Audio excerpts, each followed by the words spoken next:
Now, I would like to formally introduce our guest speaker, uh, the Reverend Dr. Barbara Leger. Reverend Barbara is the founder and spiritual guide of Timanus Center for Spiritual Living, North America, and for Timanus Center for Self-Realization, Ukraine. The evolution of her work in Ukraine now has created two main outreach projects to meet people where they are and share a way of living that cultivates transformation. Those two projects are Peace First and 21st Century Youth. She is convinced that there is a new world emerging in the consciousness of people all around the world. And in our lifetime, we will find a way to live in peace, love, and harmony with the majesty and mystery of life, with ourselves and with each other. So with that, I'd like to welcome Reverend Patricia to today's service. Or Barbara, sorry. It was Patricia last week. That's okay. I'm right here and right now with you. So thanks, Carrie. And I loved that reading about we can, have a spiritual awakening, but still be wrapped in the past. We can still be wrapped in the habits. I used to do radio, 100 years ago, and used to do commercials and voice work. And I remember my partner in this, David Zacharin, who is now on the other side laughing his head off, but he used to say, there's a lot of people walking around who are dead, That was like his little byline. And he had a, Swami from someplace as a moniker. But just, the importance of release is so understated in a lot of what we do. We're about uniting and connecting and being one with, but for every yes, there's something you have to let go, because when you say yes to this, you're letting go of that, unless you insist on trying to drag it with you. So it's great to have that reminder, and I'm sure it's going to find its way into the talk today. So today is about the transformation of self-care. And we're going to explore 5 kind of physical, practical, what I call spiritual practices, because is not the body spiritual? We can't be spiritual beings and have the body not be spiritual too. It may be the house that contains the infinite, but, the house matters. And I know because I ignored it for a long time. And so, if my kids were here, they'd say, well, it's great that you're talking about self-care, but what are you doing about it? How much of it do you have? So that's how I can talk to you about it, because there's nothing like a convert to preach a new concept. I mean, we are like, what is that word? We are like evangelists. And, and I remember feeling like an evangelist when I discovered this new thought teaching. When I discovered through 12-step, actually, was my reintroduction to God. When I was a kid, I used to make my parents stop at every church and temple and mosque that we'd see. So I had it in me. They just thought it was weird, and I did too. But 12th step actually got me to come to believe that there's a power greater than me. And, we used to say, and I can use it. But now actually I know that we are the instrument of it. We are the vessel for it. So that we must release everything unlike that so that it can have full sway in our life. Full sway. That's a big concept. Because we love control. And we love to have things our way, or maybe that's just me, but I doubt it. I bet there's more of us that have this penchant for doing it our way. And as long as that works for you, maybe that's great. But what are you edging out when we have to do it our way? I know what I was edging out. And it's a long litany, so I'm not going to bore you with it. But just let me say that I come to this evangelistic state that I'm in right now through the trial and error of doing everything except releasing what I should release, what I must release. And, holding on tight, because what if it doesn't work when I let go? What if they don't know how to do it? What if nobody pays me for what I want to do? What if? Do you know what I'm talking about? You had those experiences, those doubts, those fears of being ourselves and letting your light shine, as the song said, and and trusting that it's going to be okay. Well, if there ever was a time on the planet for this new thought, it's now, right? It's now. Because it's so easy to complain. The only good thing is there aren't too many people to complain with, because you're not allowed to get together too much. So I suppose that's a blessing, in a funny, odd little way. But I notice that humanity is percolating here. The real essence of humanity is bubbling. There's something going on the unseen side that is more than we can articulate or comprehend. But just like how God is impossible to describe, you can feel it, right? You can feel it when you're in the grace of the infinite. You can feel when divine, like Sky is here, and I'm reading his book Flow, proving the art and science of synchronicity, and knowing that where you put your attention matters. So we change our lives by what we focus on. So if we are focusing on, I can't let go, I have to hold on, I have to do it my way because it might not work, then what are we telling the universe? Don't bring us anything new. Don't let a miracle show up, because we're not expecting it. We don't believe in it.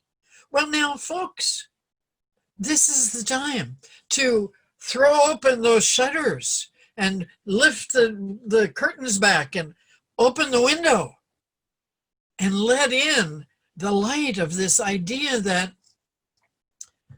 there is a second coming of Christ. What if it's now? What if this is it? What if it needs each one of us? What if your peace is essential?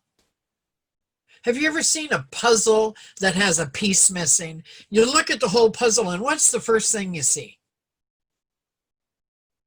The missing piece, right? Well, we have a choice about whether to let our light shine. We have a choice about whether to believe that this puzzle can be solved. We have a choice about where we put our attention. The conscious practice of choice is a spiritual practice that we've talked about and studied, but really, like, no kidding, no fooling, as Ruthie would say, really, this is the time. I've changed my passwords, not that you're going to be in my bank or my Google account, but they all start with something similar. They have different numbers in the beginning and end, but in the middle it says, now is the time. Now is the time. What must we let go of to let this time have its sway with us, so that we use this time to be more conscious? This moment, the mysterious nature of God is way beyond me, really. But I do recognize when it shows up. And this is a huge showing up. And when it happens in clients, and I'm talking with them and they're having a huge issue in their life, and they said, but I've been praying and I've been meditating and I've been doing these practices, but this is happening. Well, where do we look? We look at what are we holding on to that isn't working? What are we practicing that is not serving our evolution, our emergence, the magnificence, that greatness that's within us? Because what we're practicing determines what we experience. That's the law. And if we practice wisely, as synchronicity would have us understand, we entreat, in the Bible, they called it courting the divine. We court the divine by wise, conscious choices towards the vision of reality that we feel called to. So every time we have despair or we doubt, we get into that danger zone back over there of disbelief. So now, at this moment, I invite us for the next 15 minutes to just allow yourself to know what needs to be let loose, unhinged, untied, and let it go, so that you have some more room to believe what in your heart of hearts you know is true, that God and I are one, and if the illness is big, the medicine has to be big too. So we have been complaining for years about all the illnesses in this country and around the world, and in duality, and it is the underlying story of everybody's complaints. Us and them. And we've been feeding that us and them by I'm better, you're not, I know more, you don't, whatever ways we do it, they're better than them, and if only I could be like them, then I'd be better.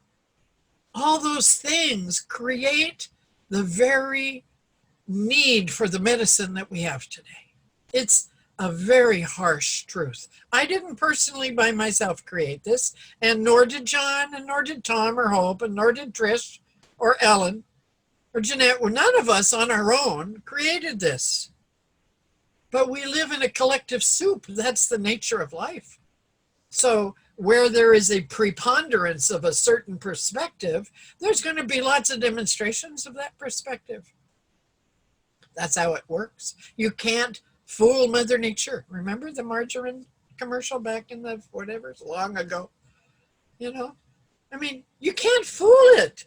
So when you see it and it's in our face, for goodness sakes, we have to say, oh, I get it.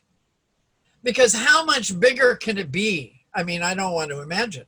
It's big enough right now for me. It has my full, undivided attention. I know that it is imperative that I be more than diligent, that I be devoted, that I be in full integrity with what I believe. Because if I'm not part of that solution, I am definitely part of this problem. And it's a choice. And I remember when I was studying Carlos Castaneda and all those amazing books, Don Juan said at some point, listen, Carlos, he said, there's a huge difference between believing and having to believe.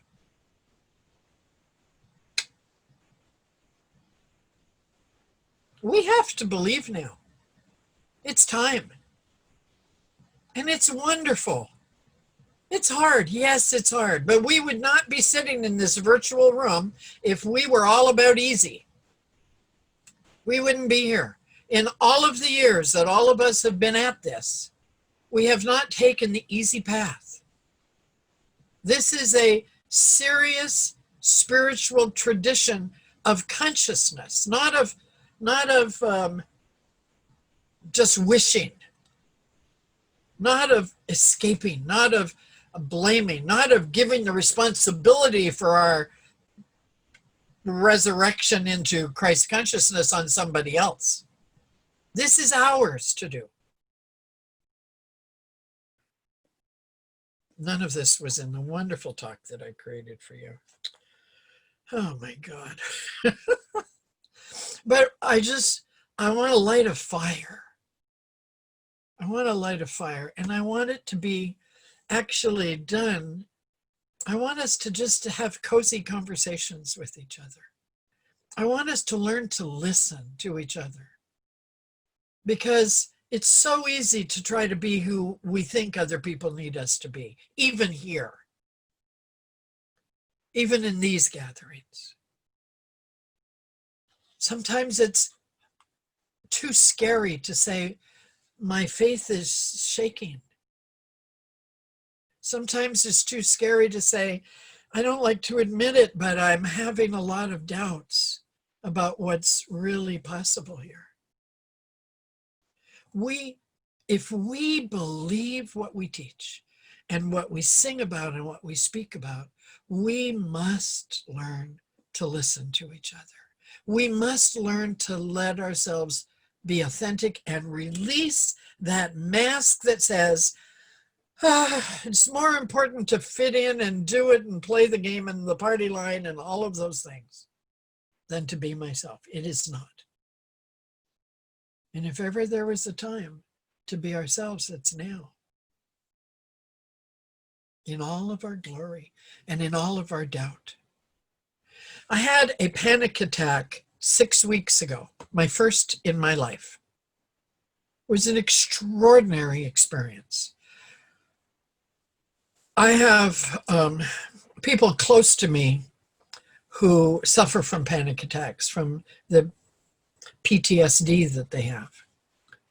I never understood what that was like. It's like the world is ending. It's like this trip is really bad and I might not find my way home.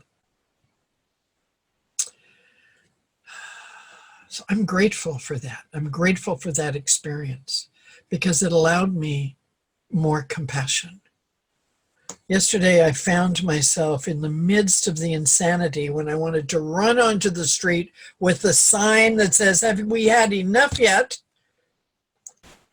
I had to glue my feet to my prayer mat, literally just set myself down and say, stop and be silent. And what is needed here? And the first thought makes me cry.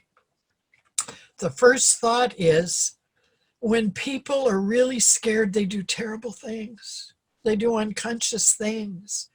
They say and do and act insanely when they're really scared.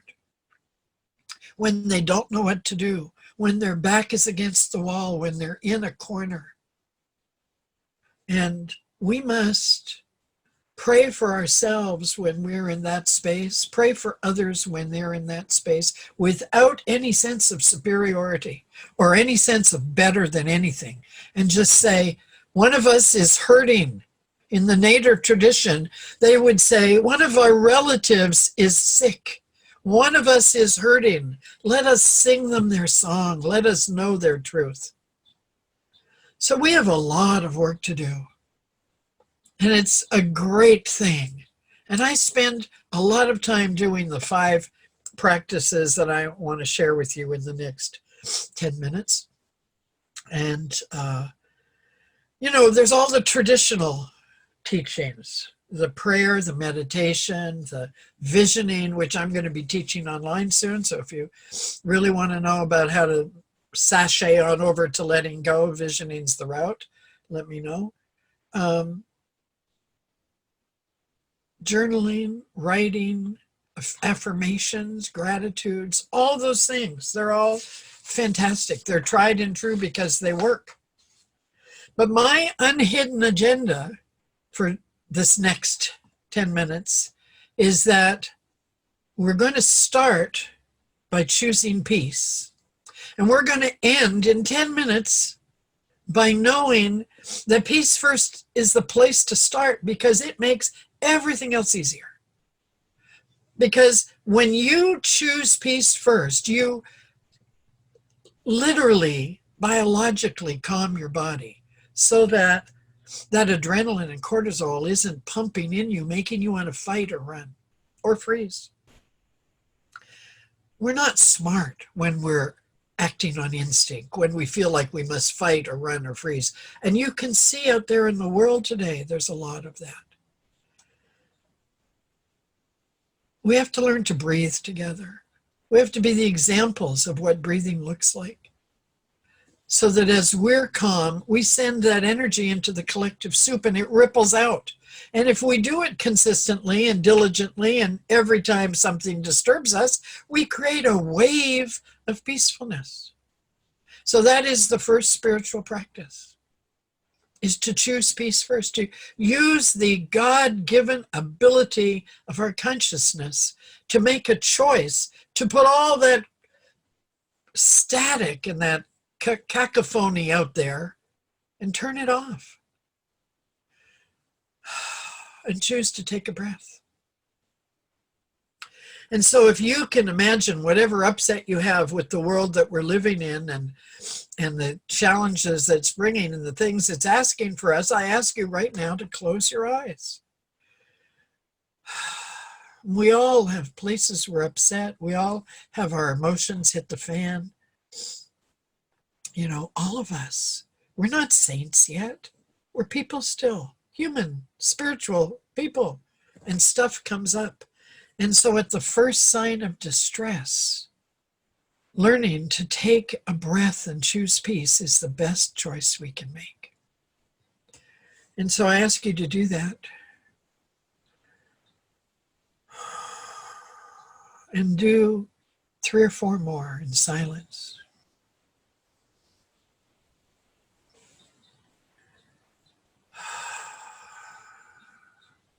Knowing that we're making our way back into our wisdom.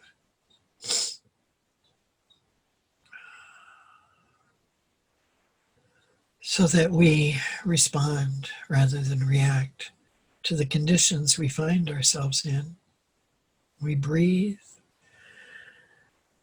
and let ourselves be available to be the instrument of that peace that passes all understanding. And as the first sign of distress hits my awareness, I am creating a new pattern of catching that moment and breathing and using that moment for good to shift my consciousness. And from this place, I'm able to be in my home and not in my normal routine. It's not easy for lots of us to be in our homes and not out there running around. And you can't escape from yourself here, especially if you're not alone. If you're not alone, I mean, I'm really lucky to be alone. I have a dog, you know, and I don't really have to deal with anyone. But last night I did a counseling session for someone who's living with their children and their grandchildren. And, you know, the stuff is up, which is the good news, because it's up, because it's time to heal it. But my goodness, it's not easy. And so peace first is my go-to first stop. And then my second stop is what I'm calling time in, time out. This is a practice which is born out of this crisis, which the Chinese would say, you know, the character for crisis means danger and opportunity at the same time. So which side are we leaning towards? The danger side? Oh my God, do you see what they're saying in the news today? Or the opportunity? Look at how connected we are around the planet. Look at people are united around the planet to be kind, more loving, to be more appreciative of those people who are risking their lives for us. Am I risking my life for me? Am I risking being who I am so that I can let my light shine or not? You know, we have the macro and the micro all working here. But the whole planet is connected. It's big medicine. It's mighty big medicine. And it's in that ruthless way that the law works.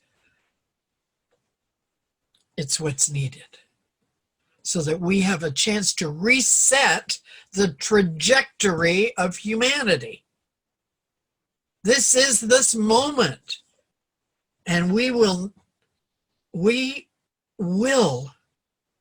do that if we let ourselves.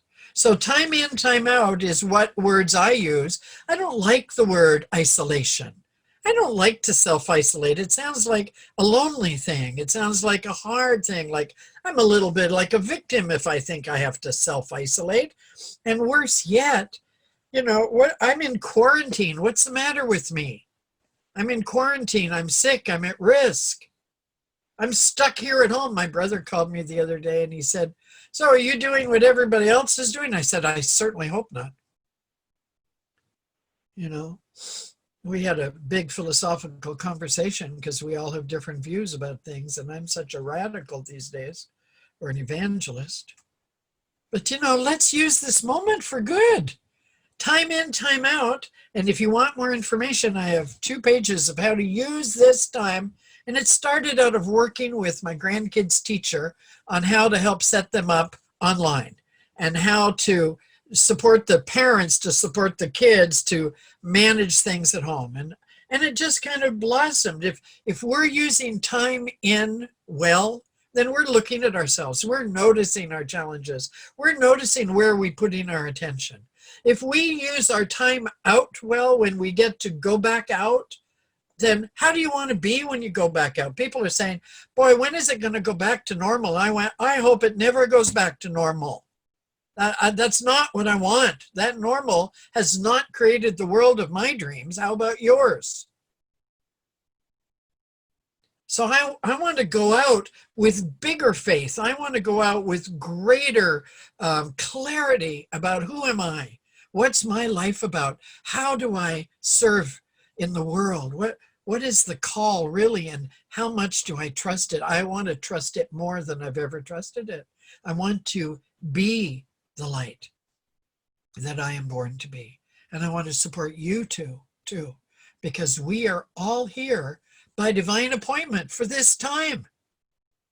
Every single one of us has a piece of that puzzle, and it does take all of us. So time in, time out is just a wonderful way to consider using this time for our greatest good. So that's the second spiritual practice. The third spiritual practice is silence. Now, 3 weeks ago, I wasn't nearly quite so passionate about these new spiritual practices, and I had a meeting with my coach in Germany, and I was complaining about something in Ukraine and talking about something that wasn't working. She said, just stop it. Just stop that. You're the one that teaches us to only think what you want to experience. What are you thinking? It's a very big affirmation. I think only what I want to experience. Woo-wee. It's great because it calls up everything else that you're thinking that you really don't want to experience, only now you're aware that you don't. So now you can do something about it. You can let it go.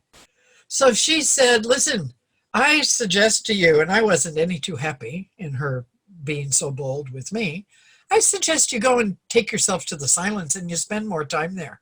I went, well, thank you. But because I trust her and we've been doing this for years, I said, okay. And I backed off of my, you can't tell me, I know best. I backed right out of that. I said, you're right. I'm working more than I want to. And I'm letting some of this get to me. She said, well, go to silence. You have a strong well that you know how to go to. And I did. And I went to my kitchen and I found on my table, I don't know if you can read this, just waiting for me. I'd put it there a couple of weeks ago. I went, oh, look at that little roomy book, Be More Silent. I went, okay, all right, that's it. I'm sold. I released my resistance. And a few days later, I'm writing somebody something, and I say, I slept in this morning and I I was practicing self-care. And I have been. I've transformed several things in my life in the past 3 years. And sleep has been a big one of them. But when I said that I'm practicing self-care, the sentence went on. It was an instruction from God, and it said, self-care. It turned out that self-care was what turned the tide in the coronavirus pandemic and brought health to the planet. I went, oh my gosh. I had just been given an instruction to look at how self-care could transform this situation. And I went, oh, nobody's going to listen to me. Who could I talk to about that? But really, what if self-care could be the thing that turns the tide? If we do time in, time out as a self-care practice, we will change our lives dramatically. I'm doing a lot more crying, a lot more joyful crying, a lot more sad crying. I'm allowing myself to be where I am, and I know what to do with it. I take it back to the well, and I fill myself up with the truth so that I can be in the midst of this and know what is it that I need to release from my life. So getting sleep, drinking enough water, and laughing more is all grouped together in the fourth spiritual practice. So we have peace first. We have consciously using this time in, time out. We have silence, to listen, to be available, to let spirit have its sway with us. And we have time with nature. I have relationships with the birds around my house. I live right next to a forest. It's like song all day long. Whatever part of nature you can access, it's filled with the answers we're looking for. And the last step is to be grateful for all that you've got. Be generous and kind with yourself and others. Think good thoughts. All the things that you've ever practiced, do them now. And see if there's some new kind of practice that will shore up this. How do we use the capacity of this mind, and how does the body support it? So those are the 5 practices that I'm using, and I'm happy to announce that next Friday, on the 1st of May, I'm launching a new online every Friday event, and it's going to be in the virtual kitchen of my world, and it's called Tea Time. And it's a time to drop by, as we have been doing for centuries, for tea, to just have a cup and listen or share or ask a question or just get support or give support. The best conversations happen in the kitchen. And since we cannot be in each other's kitchen, I decided to open mine. And I always have a pot of tea. And it's a very Canadian thing to do, to have tea time. So that's what we're going to do. So if you want to do tea time, then you just send me an email and I'll send you a link. And until then, I'm so grateful to be with you today, to let myself know what I feel and know, and share it with you, and let ourselves be inspired by this coming together, and let us shore each other up in the strength of our faith. So I want to close with this little very short poem that was written by Frankie Timmers, who's a minister back east somewhere, I think New Jersey or somewhere back there. And it's called, and she sent this beautiful graphic. It's called The Peace of Unplugging.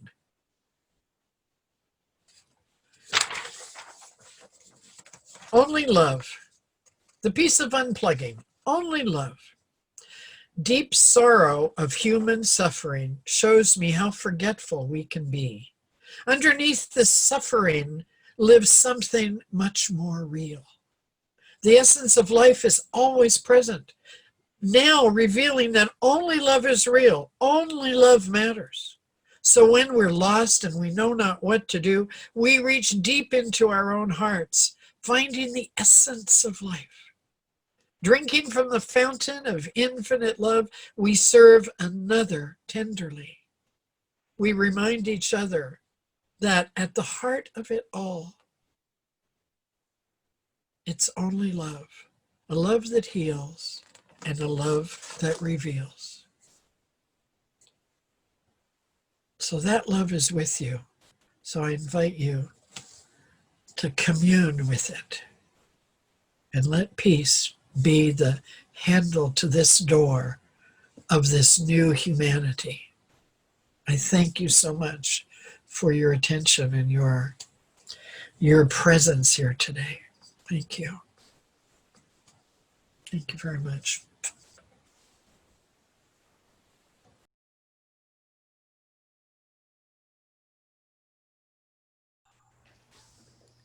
So coming together this morning creates and weaves this connection and this commitment and the compassion for ourselves and each other. And I feel as we see all of our faces and we see each other so clearly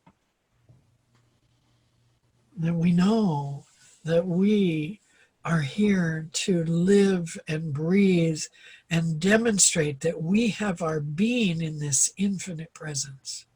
And as we leave today from our expanded idea of what is Unity Santa Rosa, Unity Santa Rosa is expanding to wherever we take it.